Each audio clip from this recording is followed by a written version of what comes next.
ام المومنین حضرت عائشہ رضی اللہ تعالی عنہا فرماتی ہیں کہ رسول اللہ صلی اللہ علیہ وسلم جوتا پہننے، کنگھی کرنے، وضو کرنے اور اپنے ہر کام میں داہنی طرف سے کام کی ابتدا کرنے کو پسند فرمایا کرتے تھے۔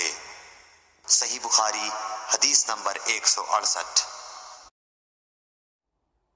رسول اللہ صلی اللہ علیہ وسلم نے فرمایا کہ جب تم میں سے کوئی پخانے میں جائے تو قبلے کی طرف منہ کرے، نہ اس کی طرف پشت کرے، بلکہ مشرق کی طرف منہ کر لو یا مغرب کی طرف۔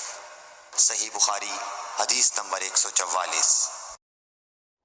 رسول کریم صلی اللہ علیہ وسلم جب قضاء حاجت کے لیے بیت الخلاء میں داخل ہوتے تو یہ دعا پڑھتے: اے اللہ، میں ناپاک جنوں اور ناپاک جنیوں سے تیری پناہ مانگتا ہوں۔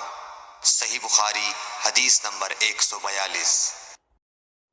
رسول کریم صلی اللہ علیہ وسلم جب قضاء حاجت کے لیے بیت الخلاء میں داخل ہوتے تو یہ دعا پڑھتے: اے اللہ، میں ناپاک جنوں اور ناپاک جنیوں سے تیری پناہ مانگتا ہوں۔